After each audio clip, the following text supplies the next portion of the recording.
So today we are making fire elementals, as I call the Flame Gang.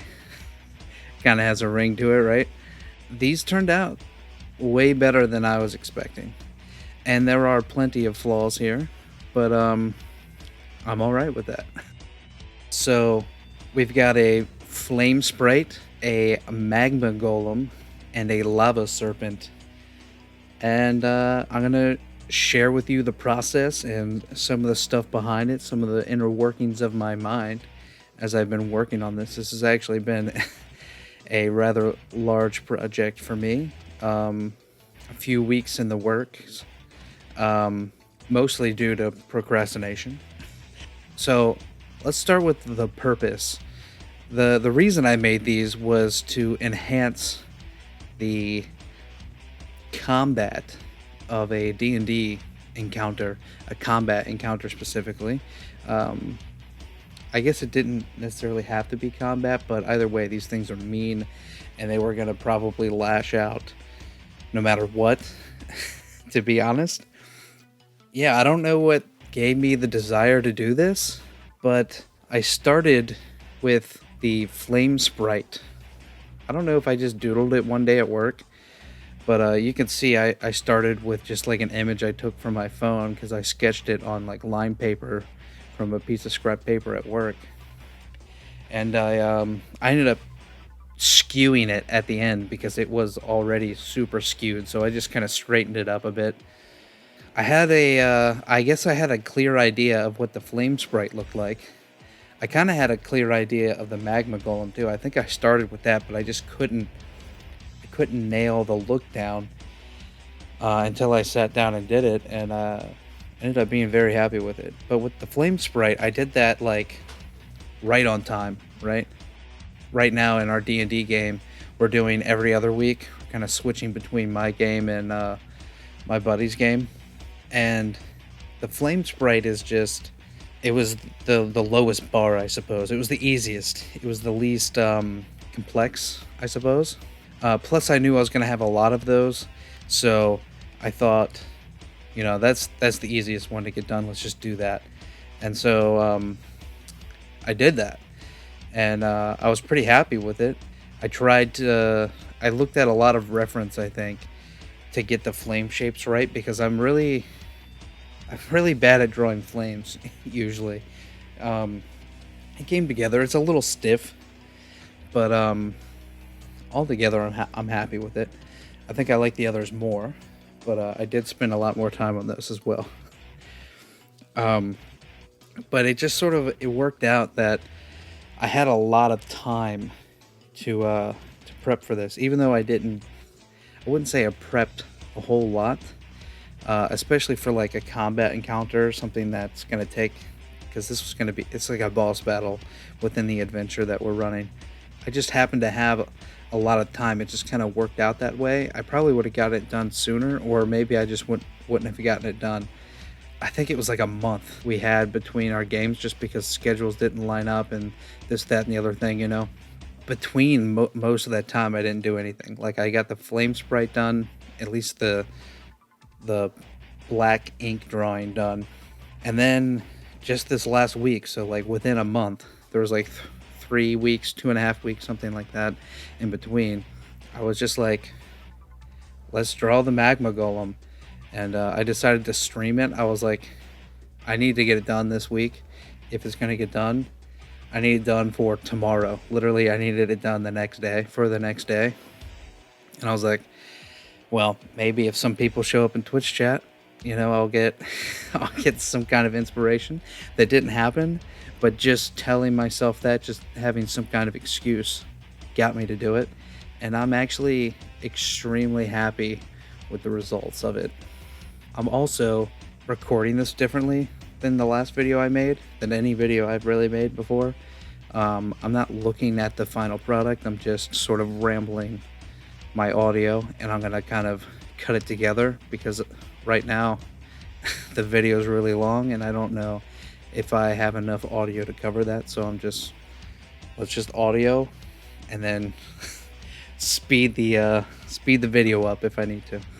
I had some kind of random inspiration to get started, and that's all I needed. I just needed something to push me to get started, and that's what happened. And I only got the magma golem done that day, but I found that to be like a major achievement for me. Like I felt really good about it, which is like more good than I usually feel about something like that. So it motivated me to get the serpent done the next day, which was a game day. And I didn't get it done all the way. At least what I have in this finished drawing is what I had envisioned. But you'll see during the process, there's like a less detailed version, like fully inked version with like super simple shadows that I got done like right before my first player got here. And it ended up everyone was going to be late, but there was one person that showed up on time. So I just quickly got the, well, as quick as I could. Wasn't that quick, to be honest, but I quickly got together the minis for the game, and I set them out and got everything sort of prepared and written out until everyone got there. And I was so unprepared, and people showed up late. It just kind of worked out that I was already late. Everyone showed up late, but we played. We had a good session, I think. The tension was pretty high. I think it could have been higher, but it was pretty high. I think they definitely got spooked a few times. Which is, it feels good as a dungeon master who, whenever I present challenges to my players, they aren't challenged. I think they were thoroughly challenged with this, and I'm glad I had this art. Not the fully rendered art, but I had the black and white art, which is kind of the theme. I have some character art for them. I might share that right now, of some character art that I commissioned for them because I didn't feel competent enough to draw it myself. Maybe in the future I will. With monster stuff, I feel a lot more confident because there's no like right way to do it. But with like a human, you can tell when something's off, you know. And I feel less confident doing something like that and having it be presentable. But this definitely gives me more confidence in myself to do it because I actually really surprised myself with this. It's got plenty of flaws. I can see them, but part of what I learned here is, you know, I can make mistakes, especially in this style. You know, I can make mistakes and it's okay. Like, it's okay to be messy. It's okay to kind of let go and not care about the mistakes. Like, see the mistakes, notice them, and just, you know, let them be. That was a lesson I learned. And it's something I know. I don't know if I've truly, like, felt or, like, experienced to this, like, visceral level, you know. I need to learn how to extend that to the rest of my life because that is one of my biggest flaws. I'm really bad at letting go. I try to avoid situations that will make me do things like that, you know. So, you know, maybe I can try to implement that in my life somehow. I don't know how, but I know what it feels like in art, so maybe it'll be a similar feeling in more traditional life moments. Things that aren't, maybe have a little bit more risk than not completing a piece of art. So yeah, these aren't just totally random monsters. I mean, it's kind of a random encounter, but there's a little bit of lore that goes behind this. I gave it some thought. It has some purpose in the adventure. The adventure right now is, well, the campaign is Fall Campaign, and the concept is there's this world, the gods are dead, everyone knows it. The gods were like living creatures, massive beings, and they're all dead. They all died in the God War, and because of that, the world has sort of spiraled into chaos and civilization is crumbling, and so I'm kind of playing off of that. But right now the adventure is called Akine's Mysteries. Very plain, not super inspired, but it fits. You know, I don't know really what else to call it without giving too much away. But there's one character, one player, Akine, who is a bit of an anomaly. He's this sort of construct creature with air magic. I call him like an air magician, an air wizard, an air mage of some sort.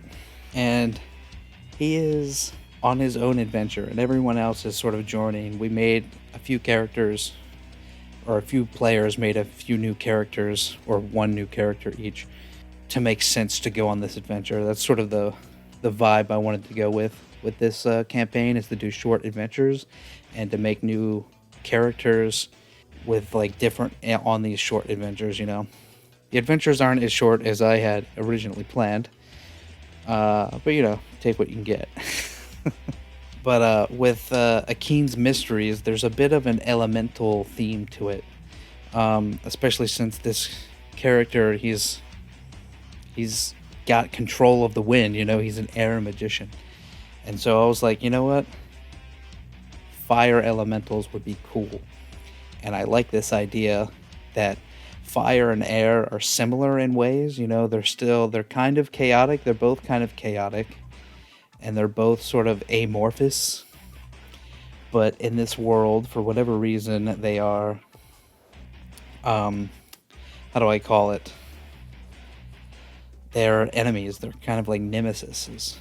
And I thought it'd be fun to have that kind of contrast of, we have this air nomad, which is what he is.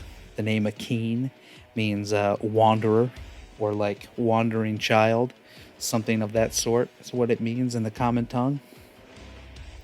And he's just been given that name from the people of the world, right? And I thought it'd be cool if this air nomad runs into his sort of opposite self, like the thing that represents him opposite in this world, similar yet enemies, right? And it goes past that as well. There is, I kind of talked about the chaos of the world. Civilization is breaking, the world is sort of breaking into chaos. And I think that has like a real world force, like chaos is like a thing that exists. It's like a force of nature, right?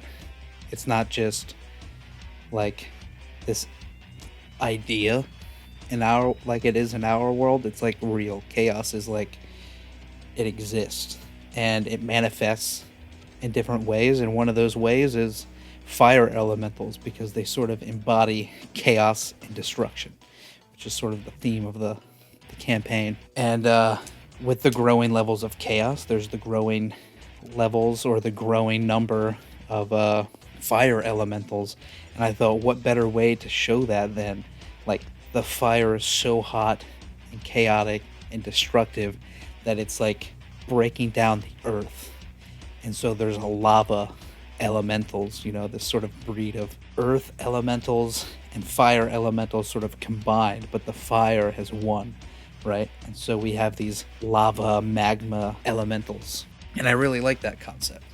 And so the golem, I don't think the snake, but the golem is an actual earth golem, like under the ground doing its own business, that has been swallowed by the heat, the fire in this once dormant volcano.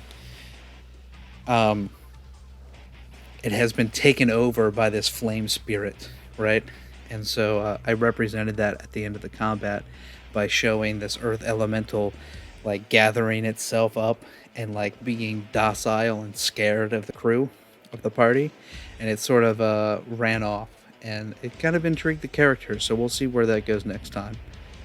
But there's a bit of another element. I'm not gonna get too far into it because it'll get out of the subject here, but they were told specifically by a I guess you could call him a greater being, Thoraldir, named courtesy of one of my players who is tangentially related to him. But he was told, or they were told by him, to quell the flame spirits, the spirits below, who have risen the lava. The lava's always been there, but it's been deep down below, and there's this sort of seeing hole in this mountain hole, this mountain city, and it shows this lava. It's been like a spectacle, I suppose you could say. And the lava has risen. It is starting to like swallow part of the ancient path that is there. and the party has been asked, or was asked, to quell the flame spirits below. And one of those ways is attacking the creatures, right? I said that that might not be the only way, but that is a way, right? And that's the way they went. They were going to try to do something else. One of the characters has a lore book, but things didn't work out. It was too quick. The pressure was too intense. They were unable to achieve any sort of valuable information in the moment. I don't know if there's much more lore than that. But I think the biggest takeaway is definitely that I learned that it's okay to make mistakes, to sort of trust my gut, let it happen. Anyone who decided to watch this, thank you very much. If you want to see more, go ahead and follow me. Like the video, like the post, whatever this is. I'm going to be sharing it everywhere. You can see right here on the screen all the socials I have. Everything's at Knavery. Yeah. Thank you very much, and I will see you next time.